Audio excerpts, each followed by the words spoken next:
Buenas tardes. Gracias, José María, por esa amable presentación, hija del afecto, que no de la justicia. Un breve agradecimiento a los coorganizadores de estas jornadas, al Departamento de Derecho Político de la Universidad Nacional de Educación a Distancia y a la Fundación Jiménez Abad, siempre generosos y fecundos en sus actividades intelectuales. Y un ruego, aunque el pudor me inhibe, debo decirlo por si tengo que salir corriendo en cualquier momento. No me encuentro en el mejor estado de salud, ni el más recomendable. He eludido la tentación de causar baja por respeto a los organizadores y sobre todo por respeto a ustedes, al público presente.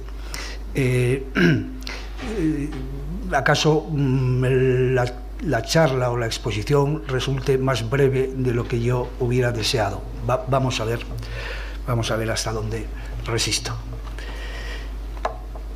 En el año 1988, con motivo del 20º aniversario de la Constitución, el Congreso de los Diputados, presidido entonces por don Gregorio Peces Barba, invitó a dar una conferencia al ilustre politólogo italiano recientemente fallecido, profesor durante muchos años en la Universidad de Columbia de Nueva York, Giovanni Sartori.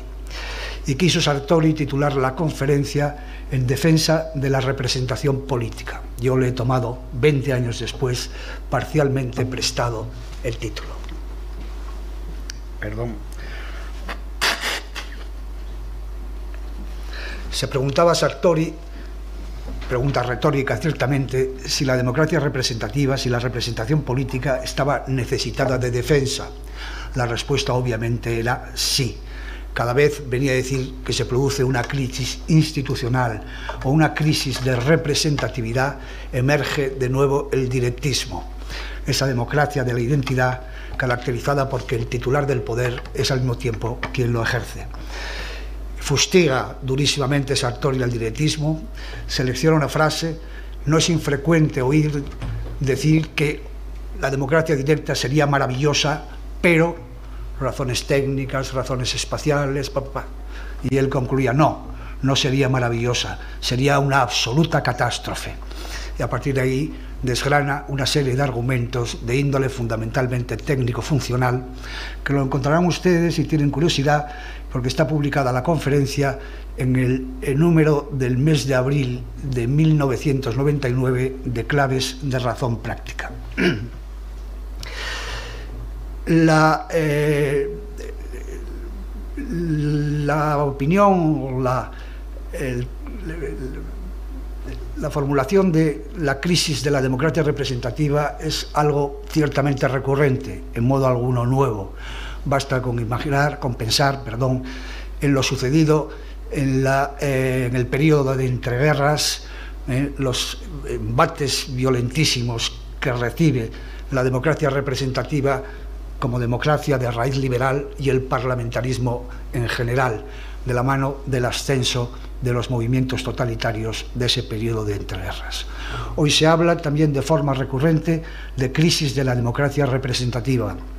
Y a mi juicio, cuando se formula esta crisis, o se refieren a esta crisis, en realidad se están hablando de tres cosas distintas. Se está hablando de tres cosas distintas, potencial, pero no necesariamente interdependientes.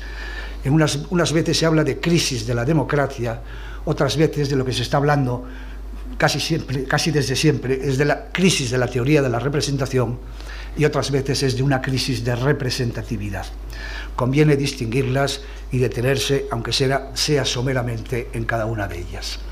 La primera, la crisis de la democracia, es una crisis que afecta a cualquier forma con que se organice la democracia, sea la democracia representativa que conocemos, sea una eventual democracia participativa o una eventual democracia directa. La crisis afecta por igual al representante que al demos representado, porque la crisis deriva del desplazamiento de la decisión política, de lo políticamente decidible. Se ha limitado el campo de lo políticamente decidible porque la decisión se ha escapado de los circuitos de participación democrática. Es fácil entender esto desde la perspectiva de la globalización o desde la perspectiva de la creación de instituciones supranacionales. Decisiones que se toman en las que el Estado Nacional tiene poco que decir, decisiones en el ámbito económico, el Estado poco puede hacer frente a la deslocalización de la empresa, frente a la desaparición de empleos tradicionales, frente a una competitividad basada en la desigualdad de salarios y de protección social. Todo ello afecta sin género de dudas al estado de bienestar. Pero aquí, insisto, da igual la forma en que organizásemos la democracia, porque lo que ha sucedido es que se ha escapado del ámbito de decisión política del demos o de sus representantes un conjunto de decisiones limitando lo políticamente decidible. Creo que frente a esto hay dos propuestas de solución. La primera, que me parece una reaccionaria distopía, sería regresar al sistema de estados soberanos surgido de la Paz de Westfalia, es decir, un proceso de racionalización del poder. Me parece una distopía reaccionaria que además tendría, a mi juicio, consecuencias económicas catastróficas y catastróficas también para la viabilidad del estado de bienestar. Son posturas que curiosamente vienen defendidas desde posiciones de extrema derecha y desde posiciones de extrema izquierda. Sorprende más en las posiciones de extrema izquierda esta voluntad de renacionalización del poder, y deberían sentirse incómodos cuando al frente de la manifestación se ha puesto precisamente el presidente de la primera potencia económica y militar del mundo. La idea de América primero, la limitación de la libertad comercial, puede abrir ya un escenario de consecuencias económicas bastante desagradables para todos los países, no solo para los países emergentes, sino también para los países desarrollados.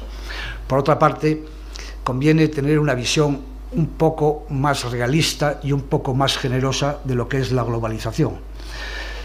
Los europeos no pueden, excluyo a los españoles porque no estábamos en el circuito, pero los europeos no pueden ignorar que la prosperidad que se produce a partir de la Segunda Guerra Mundial, de la mano del Plan Marshall, tiene en su base un proceso claro de globalización parcial, con liberalización de los mercados, liberalización del flujo de capitales, en definitiva lo que hoy estamos contemplando a escala planetaria, contemplado en aquel momento a escala europea.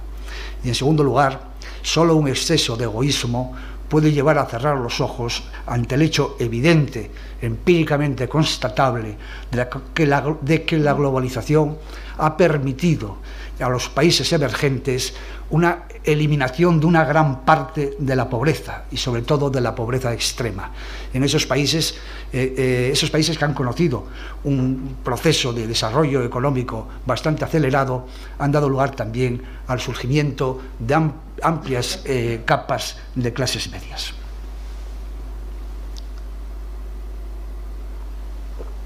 La segunda crisis es la crisis de la teoría de la representación. Siempre digo lo mismo, me disculparán los que ya me hayan escuchado.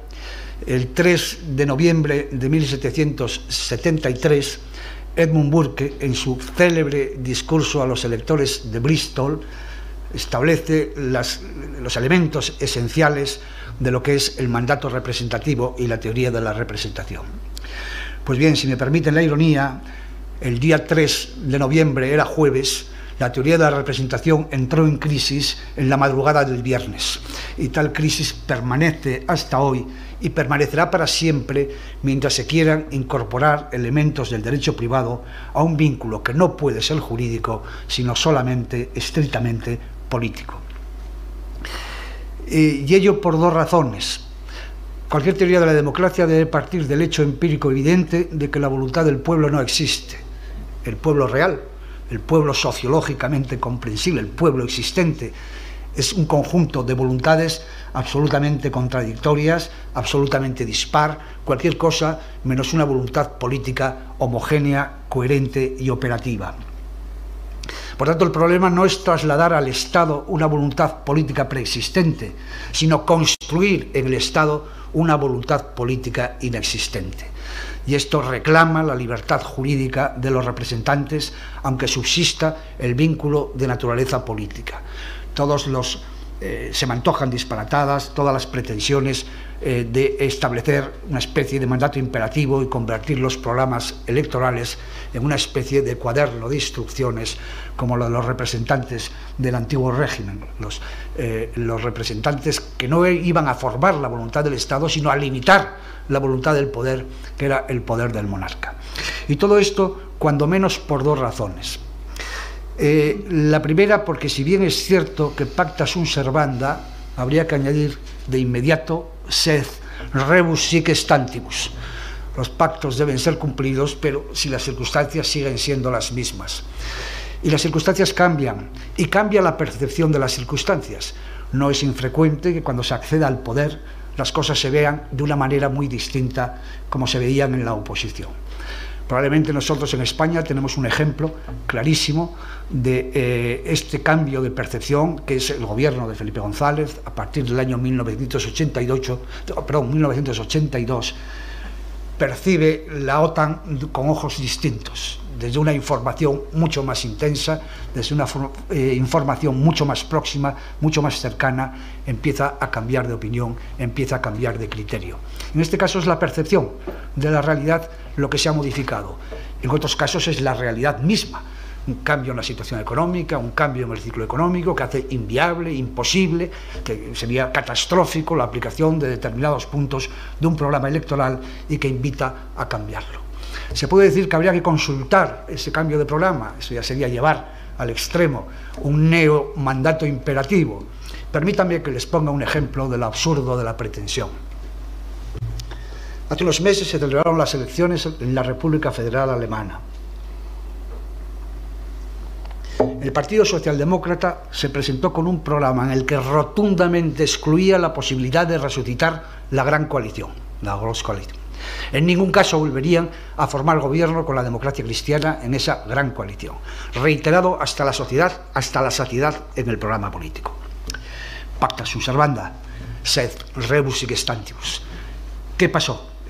Pasó que las elecciones no las ganó nadie con suficiencia para formar gobierno, que la formación de gobierno empezó a hacerse imposible con los liberales, con los verdes, y que la única salida que quedaba era la gran coalición.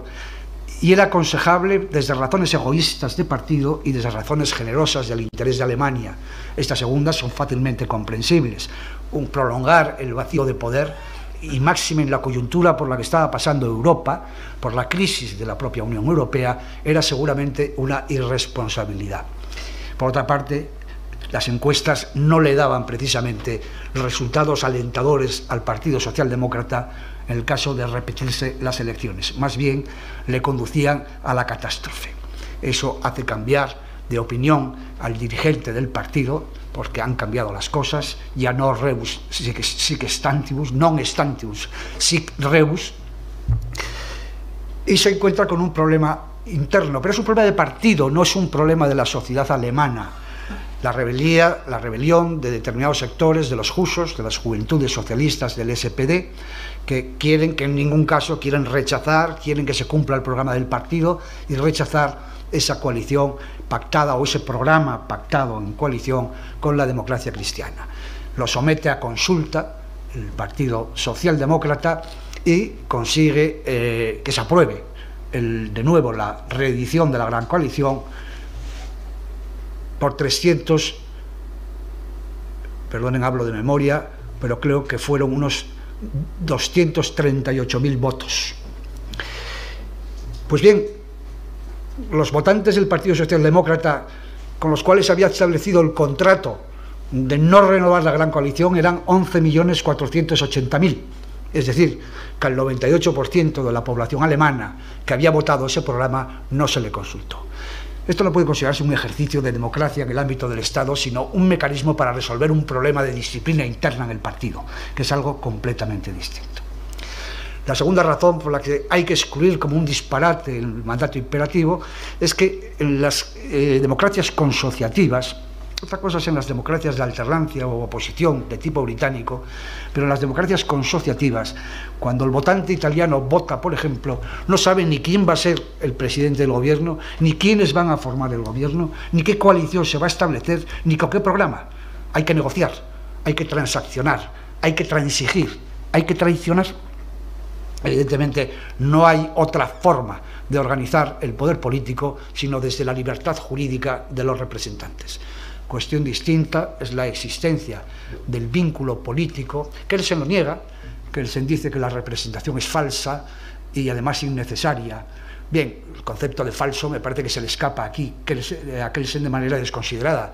Las normas no son falsas o verdaderas, eso es predicable de los hechos. Las normas son adecuadas, inadecuadas, justas, injustas, funcionales o disfuncionales, pero nunca ni falsas ni verdaderas.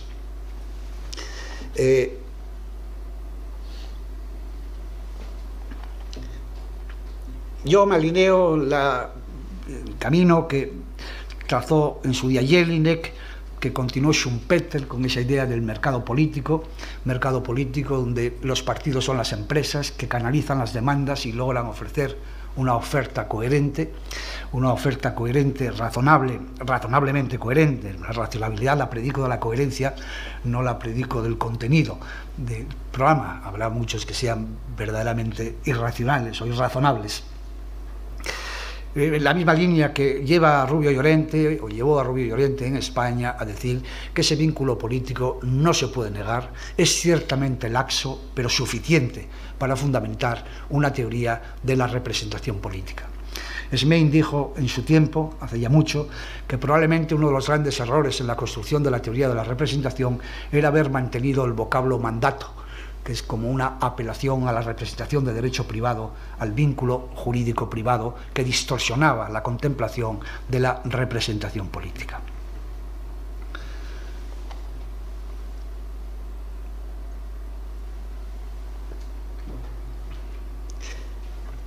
Se suele poner también de relieve la paradoja de una representación que desde una perspectiva es representación nacional y jurídicamente debe seguir siendo una representación nacional, porque se trata de crear voluntad política, se trata de crear una voluntad que no preexiste, insisto en la idea que me parece elemental pero imprescindible.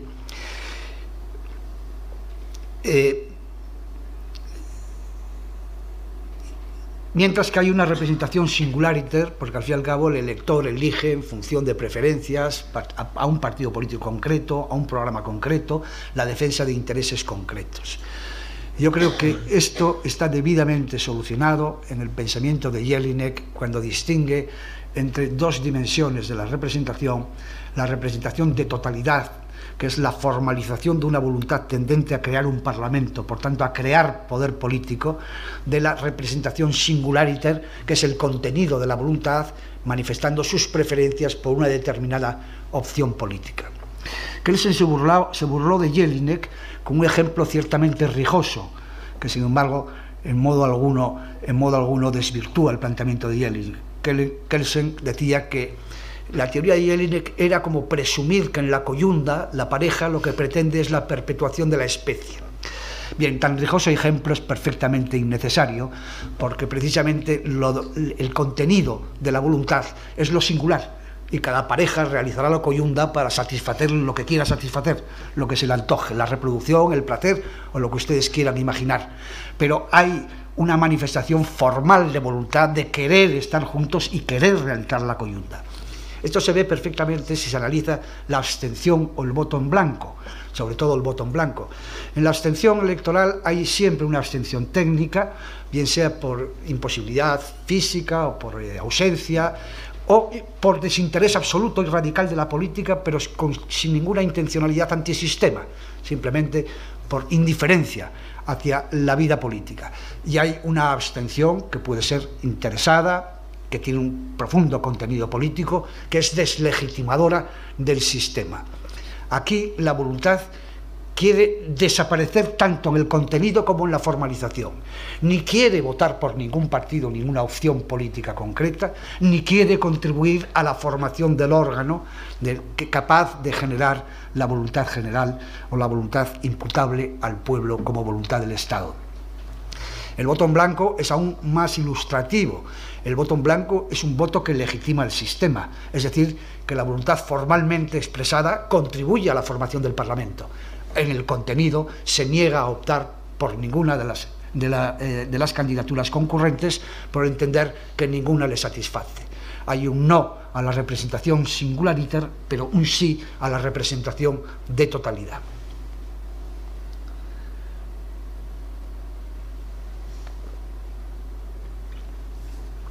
Desde luego no me detengo en el mandato de partido, porque creo que no merece demasiado la pena, es decir, el establecimiento del mandato imperativo con respecto a los partidos políticos. La pregunta es, ¿altera eso la relación entre representantes y representados? Ahora, representados y partido, el partido asume la representación, ¿la altera? Para nada. Seguimos en la misma situación. El mandato va a ser un mandato imperativo, donde los partidos no puedan transaccionar, no puedan transigir, no puedan cambiar de criterio con la consiguiente responsabilidad política, pero sin responsabilidad jurídica. La respuesta creo que debe ser la misma. No, es un disparate que haría imposible la formación de una voluntad imputable a la totalidad. Entonces, ¿qué es lo que establece el mandato de partido? El vínculo jurídico férreo entre representantes y partido político. ¿Qué salimos ganando con eso? La dialéctica entre normalidad y normatividad es compleja. Sin duda, las normalidades pueden acabar creando normatividades y la normatividad, por hipótesis, aspira desde el deber ser a crear el ser, a crear normalidades. Se aduce que la realidad es que el mandato imperativo se impone de hecho entre la relación entre el partido y sus representantes, sus electos. Hay una vieja frase de Adolfo Suárez, muy oportuna cuando la pronunció, en el contexto en que la pronunció, pero que sacada de contexto puede conducir a una grave perversión de estimativa. La frase era: hay que hacer normal en las instituciones lo que es normal en la calle. En el momento en que lo decía, en el contexto en que lo decía, con la finalidad con que lo decía, la frase era lúcida, certera y aún brillante. Pero si se la saca de contexto y se la generaliza, que hay que hacer normal en las instituciones lo que es normal en la calle. El derecho no está para plegarse a la realidad, sino para tratar de modificarla. Bastantes problemas nos dan los partidos políticos con esa pulsión partidocrática de oligarquización de las formaciones como para que el derecho se pliegue con una vuelta de tuerca más al proceso de oligarquización partidaria. Lo que el derecho puede hacer para garantizar la democracia interna de los partidos es ciertamente limitado, pero lo que se le puede pedir al derecho es que no se pliegue a la oligarquización de los partidos políticos y que se resista. De hecho, sigue resistiéndose en todas las democracias de raíz liberal que conozco, que son, por otra parte, las únicas democracias que conozco. La tercera crisis es la crisis de representatividad. Estas crisis no son nuevas, podríamos decir la más espectacular de todas a lo largo de la historia de la democracia.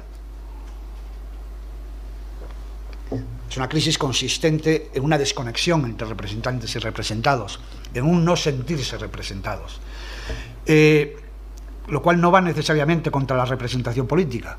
Estoy seguro que entre los reunidos el 15 de M en la Puerta del Sol que gritaban "no nos representan", habría algunas personas antisistema, y a lo mejor muchos, no lo sé. Es decir, que lo que querían era cuestionar la totalidad del estado de democracia representativa en el que vivimos. Pero el grito no era no nos pueden representar. Rousseau hubiera gritado: la representación es imposible, las voluntades no se representan, no nos pueden representar. Estos no nos representan, estos no nos representan. Evidentemente se había producido, sin ánimo de exagerar, luego daré algunos datos, se había producido una desconexión de una gran parte de la sociedad, de sus demandas, de sus inquietudes, de sus intereses con respecto a la gestión de la clase política y concretamente de sus representantes en aquellos momentos. Revelaba una indudable crisis institucional. Digo que conviene no exagerarla. Es verdad que los partidos tradicionales, hasta las elecciones del 2011, concentraban por encima del 80% de los votos. Y los dos grandes partidos, el Partido Popular y el Partido Socialista, se acercaban al 80% de los votos, siempre por encima del 70% del voto total. Esto baja al 50% en las elecciones del 2015 y al 56% en las elecciones del 2016. Pero las crisis de representatividad se superan, entre otras cosas, dando paso, abriendo cauce a nuevos representantes. Eso fueron los partidos emergentes, hoy emergidos. Me imagino que su electorado ya no puede decir con la misma impunidad: no nos representan. Nos representan aquellos a quienes nosotros hemos elegido y les hemos podido otorgar el mandato representativo.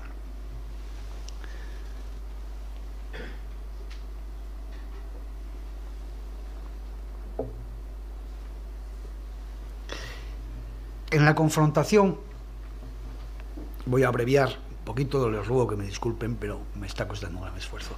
En la dialéctica entre democracia directa y democracia representativa,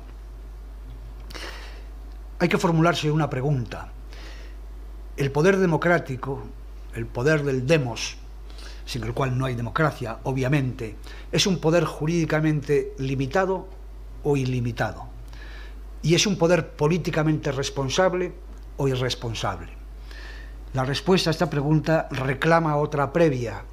¿Cuál es el fundamento de legitimidad del poder democrático? ¿Razón o voluntad? La voluntad de la mayoría sería la propuesta de la democracia directa, la voluntad de la mayoría convertida ya no en regla inexcusable en democracia para la toma de decisiones, faltaría más, sino en principio legitimador. El derecho vale y el poder debe ser obedecido, es decir, el poder es legítimo y el derecho es válido porque ha emanado de la voluntad de los más. Rousseau, el gran teórico de la voluntad general, que es más bien un precursor del romanticismo que un hijo de la Ilustración, se hubiera escandalizado ante semejante pretensión. Como ustedes saben, para Rousseau la voluntad general no es la voluntad de la mayoría, ni siquiera la unánime voluntad. Esa voluntad ayuna de razón no la acepta, introduce un elemento racional. La voluntad general es la recta voluntad encaminada a la utilidad general. Ha introducido un concepto racional, pero absolutamente abstracto, absolutamente inaprensible. Hará falta un sumo sacerdote que interprete lo que es lo recto y útil para la comunidad, por ejemplo, un Robespierre.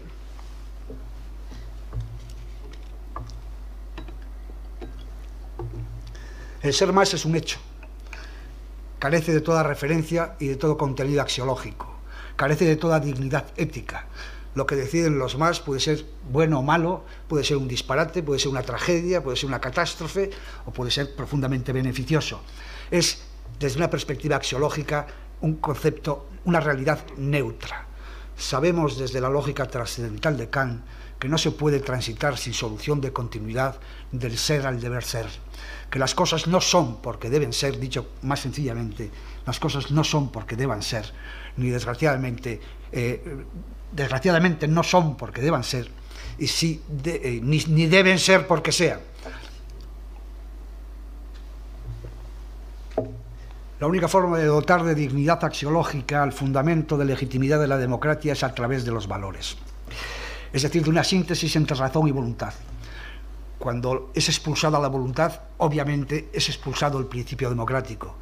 Cuando es expulsado la razón, las libertades, también es expulsado el demos, también es expulsado el pueblo, porque a partir de entonces no podremos saber cuál es su voluntad, si hemos destruido las libertades que permiten una libre formación de la voluntad de todos.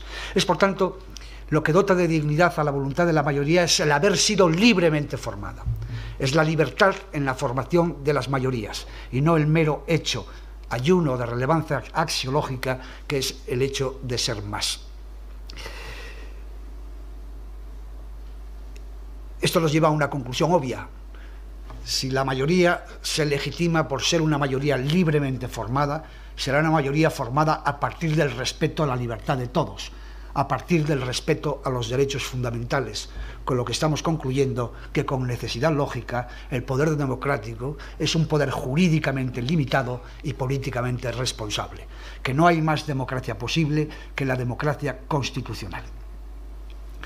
En el fondo, acabamos evocando el artículo 16 de la Declaración Universal de Derechos francesa, en donde se dice, y creo que conserva la expresión toda su frescura, con independencia de los cambios que se han producido en la dialéctica entre sociedad y Estado y en la propia concepción de la libertad y de la igualdad, que son muchos y profundos esos cambios, al final un Estado en el cual no están asegurados los derechos fundamentales y establecida la división de poderes no tiene Constitución.